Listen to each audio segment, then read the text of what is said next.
கொலுசு வாசகர்கள் அனைவருக்கும் வணக்கம். இன்று நான் வாசிக்கப் போகும் சிறுகதையின் தலைப்பு கல்யாண வேம்பு. எழுதியவர் திரு பொன் குமரேசன் அவர்கள். வாசிப்பது கல்பனா முரளி. பூவும் பிஞ்சுமா இருக்கிற மரத்தை வெட்டக்கூடாதுரா. சுந்தரம் சொன்னா கேளு. கனிவான குரலில் அம்மா சுந்தரத்தை நோக்கி கேட்டுக்கொண்டாள். இல்லம்மா, வரவங்க போறவங்க எல்லாம் இதையே தான் காரணமா சொல்றாங்க, அதனால வெட்டிடலாம். வரவங்க போறவங்க பேச்ச சகிச்சுக்க முடியலம்மா, அதுக்காகவே இந்த மரத்தை வெட்டிடணும். வருத்தத்தை மனத்தில் மறைத்து கொண்டு அம்மாவுக்கு பதில் சொன்னான் சுந்தரம் என்கிற கல்யாண சுந்தரம். இல்லடா சுந்தரம், நீ என்ன சொன்னாலும் பங்குனி மாசத்துல இப்படி அரிசி அரிசியா பூத்திருக்கிற அந்த வேப்ப மரத்தை பார்த்தா மனசு சந்தோஷமா இருக்குடா. இது நம்ம வீட்டு முன்னாடி இருக்கிறதுனால சந்தோஷம் தாண்டா அதிகமா இருக்கு. பாருடா, எவ்வளோ அழகா இருக்குன்னு. மல்லிகை பூவை விட எனக்கு என்னவோ இந்த வேப்பம் பூ தாண்டா ரொம்ப பிடிச்சிருக்கு. எனக்கு மட்டும் என்னம்மா இது பிடிக்காமையா இருக்கு? நான் ஆசை ஆசையா வளர்த்த மரம். ஒவ்வொரு பங்குனி எப்பவும் அந்த தெலுங்கு வருஷம் பரப்பும்போது வேப்பம்பூ, அரிசி, சர்க்கரை போட்டு சாப்பிடுவோமே, அதை நினைச்சா இன்னும் சந்தோஷமா தான் இருக்கு. ஆனா, ஏதோ சொல்ல வந்தவன் வார்த்தைகளை நிறுத்திவிட்டு அம்மாவின் கண்களை பார்த்தான். பூவும் பொட்டுமாக தழைய தழைய மல்லிகை பூவுடன் அம்மா இருந்த காலமெல்லாம் காணாமல் போய் 10 வருடங்கள் ஆகிவிட்டன.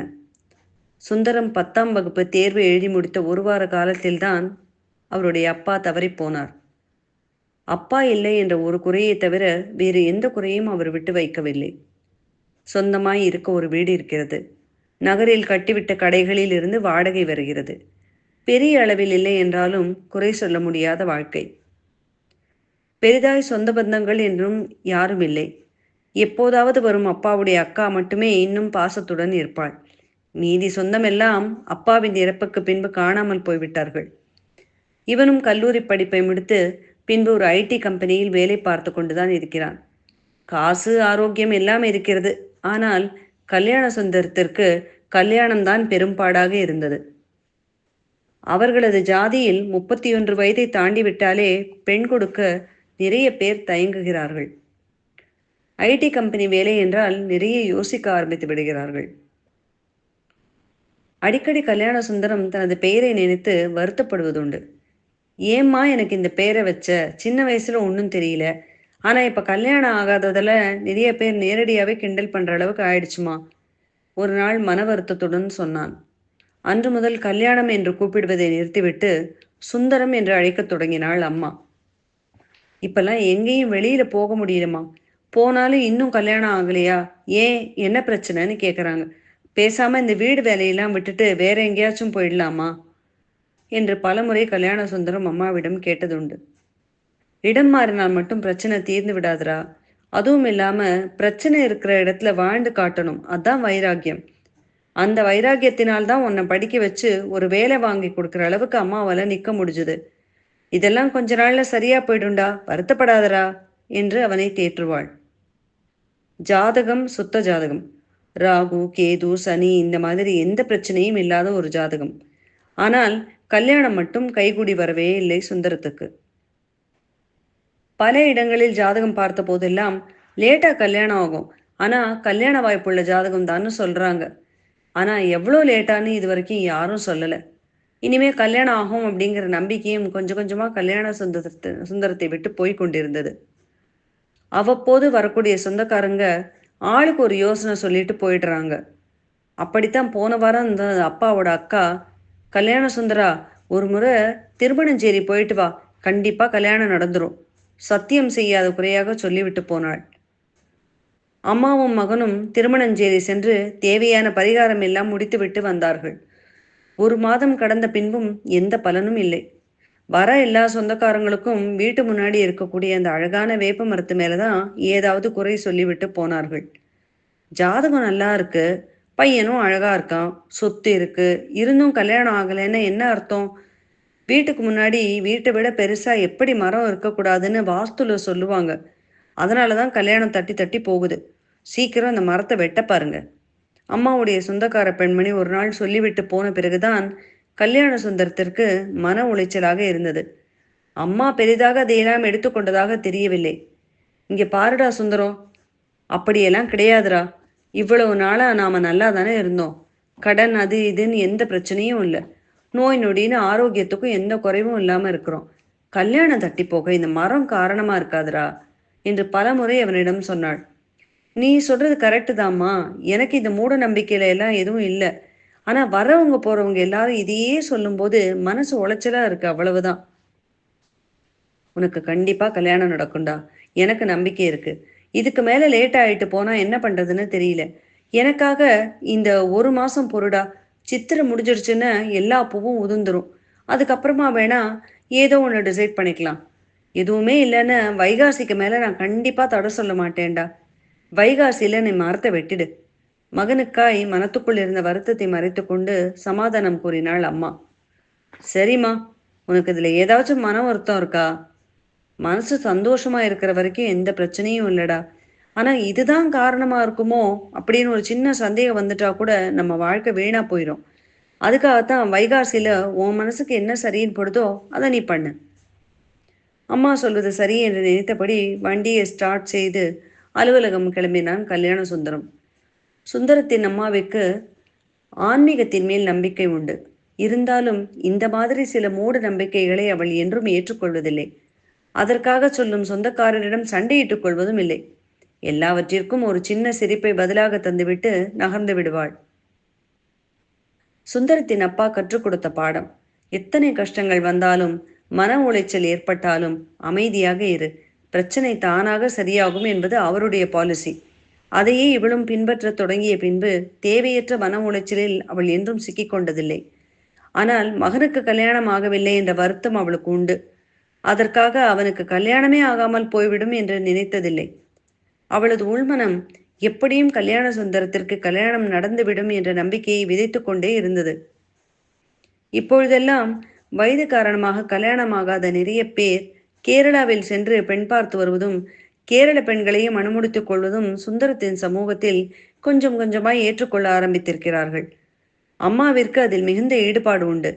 விதவைகள், ஏழை பெண், மனம் ஒத்து போகாமல் விவாகரத்து வாங்கியவர்கள் என எல்லோரையும் ஏற்றுக்கொள்ளும் சுபாவம் சுந்தரத்தின் அம்மாவிற்கு உண்டு. சுந்தரத்திடம் அதை பற்றி ஜாடை மாடையாக சொல்லி இருக்கிறாள். ஆனால் சுந்தரத்திற்கு இதில் விருப்பம் இருந்தாலும் அவர்களது சொந்தக்காரர்களுக்காக நிறைய யோசித்துக் கொண்டிருந்தான். அப்பா சாவுக்கு அப்புறமா அதிகமா நம்ம வீட்டுக்கு எந்த சொந்தக்காரங்களும் வர்றதில்ல. வர ஒன்று ரெண்டு பேரும் நான் எப்படி ஜாதி விட்டு ஜாதி அல்லது விதவைகளையோ அல்லது விவாகரத்தான பெண்ணையோ கல்யாணம் பண்ணிக்கிட்டா சுத்தமா வரமாட்டாங்க என்று சொல்லி புலம்புவான். அதையே தாண்டா நானும் சொல்றேன். அப்பாவுக்கு அப்புறமா சொந்தக்காரங்க வர்றது குறைஞ்சு போச்சு. நானும் போயிட்டேன்னு உனக்கு யாரா இருக்காங்க? உனக்கு கண்டிப்பா ஒரு துணை வேணும். அந்த துணை எப்படி இருந்தாலும் எனக்கு அதை பற்றி கவலையே இல்லை. அதுவும் ஒரு மனசு தானடா.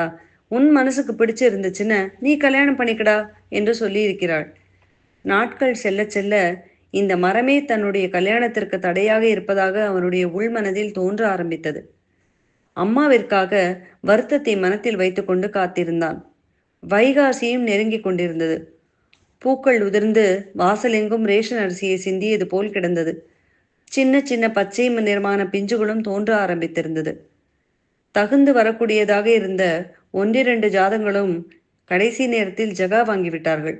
இந்த வைகாசி முடிந்த பின்பு குருபலன் இருக்காதே என்று ஜோசியரும் கூறிவிட்டார். மெதுவாக அம்மாவிடம் ஒரு நாள் கேட்டேன். ஏம்மா, உனக்கு இந்த மரத்து மேல அவ்வளவு பிரியமா? ஏண்டா திடீர்னு கேட்குற? இல்லைம்மா, இந்த மரத்தை வெட்டிட்டா கல்யாணம் நடக்கும்னு ஏதோ மனசு சொல்ல ஆரம்பிச்சிருச்சு. இருந்தாலும் உனக்காகத்தான் யோசிக்க வேண்டியதா இருக்குமா? ஏதாவது முக்கியமான காரணமா இருந்தா சொல்லுமா என்கிட்ட. இந்த மரம் எனக்கு ரொம்ப முக்கியம்தான்டா. அப்பா சாகிறதுக்கு 1 வருஷம் முன்னாடி நாங்கள் ஒரு கல்யாணத்துக்கு போயிருந்தோம். அந்த கல்யாணம் அன்னைக்கு தான் எங்கள் கல்யாண நாளும் வந்துச்சு. அந்த கல்யாண வீட்டில் கொடுத்த மரம்டா அது. அதனால சென்டிமெண்ட்லாம் எனக்கு அந்த மரம் ரொம்ப பிடிக்கும்டா. அவர் தான் இல்லை, அவர் ஞாபகமாக இந்த மரமாவது இருக்கட்டும்னு தான். சரிம்மா, பரவாயில்ல, விடுமா, பார்ப்போம். மகனின் வேதனையை உள்வாங்கி கொண்டவள் கணவனை நினைத்து ஒரு நிமிடம் கண்மூடி தியானித்தாள். சரியாக 1 வாரம் கழித்து தூரத்து சொந்தக்கார பெண்மணி ஒருவர் வீடு வந்தாள். வந்தவள் பல விஷயங்களை பேசிவிட்டு கடைசியாக தான் சொல்ல வந்த விஷயத்தை தயங்கியபடியே சொன்னாள். ஒண்ணுமில்ல, நான் சொல்றேன்னு தப்பா நினைச்சுக்காத லக்ஷ்மி. எங்க சொந்த ஊர்க்கார பொண்ணு ஒன்று புருஷன் கூட இருக்காம டைவர்ஸ் வாங்கிட்டு வந்துடுச்சு. உனக்கு ஆட்சேபனை இல்லைன்னா அவளை வேணா நம்ம சுந்தரத்துக்கு பார்க்கலாமா? எங்கேயோ சுந்தரத்தோட ஜாதகத்தை பார்த்துருக்காங்க. அவங்களுக்கு ரொம்ப பிடிச்சு போச்சு. அதான் என்னை கேட்டுட்டு வர சொல்லி அனுப்பினாங்க. ஓகேன்னு சொன்னா நான் பொண்ணு வீட்டில் பேசுறேன். எனக்கு ஒன்றும் எந்த ஆட்சேபனையும் இல்லை. ஆனா சுந்தரத்துக்கிட்ட ஒரு வார்த்தை கேட்டுட்டு உங்களுக்கு பதில் சொல்லட்டுமா? சுந்தரம் உன்னோட பேச்ச தட்டவா போறான்? இப்பவே ஃபோன் போட்டு கேளு என்று அவசரப்படுத்தினாள். இல்ல, இப்ப ஆஃபீஸ் வேலையா இருப்பான். நைட்டு வந்ததுக்கு அப்புறம் கேட்டுட்டு நான் உங்களுக்கு ஒரு நல்ல பதிலா சொல்றேன் என்று அவளை வழி அனுப்பி வைத்தாள். அரை மனதோடு அந்த பெண்மணி கிளம்பி போனாள். சொந்தக்காரர்களை நினைத்து சிரிப்பு வந்தது. இவர்களே ஏதேனும் ஒரு விவாகரத்து ஆன பெண்ணை கல்யாணம் செய்திருந்தால் இந்நேரம் 1008 குறை சொல்லி இருப்பார்கள். ஆனால் அவர்களாகவே வரும்போது எந்த குறையும் சொல்வதில்லை என்று நினைத்து உள்ளுக்குள் சிரித்து கொண்டாள் சுந்தரத்தின் அம்மா. இரவு உணவு அருந்தும்போது சுந்தரத்திடம் இந்த விஷயத்தை சொன்னபோது சுந்தரம் சரி என்று ஒப்புக்கொண்டான். எனக்கு எந்த பிரச்சனையும் இல்லைம்மா. ஆனா இன்னைக்கு நாம டைவர்ஸ் ஆன பொண்ணு வேண்டாம் வேண்டாம்னு சொன்னவங்க இவங்க தான் அம்மா. அதை நினைச்சாதான் சிரிப்பா இருக்கு. உலகம் அப்படித்தாண்டா. உலகத்துக்கு தகுந்த மாதிரியெல்லாம் நம்மளால வாழ முடியாது. உனக்கு பிடிச்சிருக்கா? உன் மனசு சந்தோஷமா இருக்கா? அது போதும் எனக்கு. உனக்கு இதுல எந்த வருத்தமும் இல்லையே? கண்டிப்பா இல்லம்மா. டைவர்ஸ் ஆன பொண்ணு கல்யாணம் பண்ணிக்கிறது ஒன்றும் பெரிய தப்பு இல்லை. ஏதோ ஒரு விஷயம் அவங்களுக்குள்ள பிடிக்காம போயிருக்கலாம். ஆனா நான் வர பொண்ணை கண்டிப்பா நல்லபடியா வச்சுக்குவேன். பழசெல்லாம் நான் பேச மாட்டேன். உன்னை பத்தி எனக்கு தெரியாதா சுந்தரம்? உன் வாழ்க்கை இனிமேல தான் நல்லா இருக்க போகுது. கவலைப்படாத. வீட்டின் முன்னிருந்த வேப்பமரம் காற்றுக்கு சிலிர்த்து பூக்களை உதிர்த்தது. வேப்பம்பூவின் வாசம் வீடு வரை நுழைந்தது. இந்த வீடியோ பற்றிய கருத்துக்களை கமெண்ட் பண்ணுங்க. சேனலை மறக்காம சப்ஸ்கிரைப் பண்ணுங்க.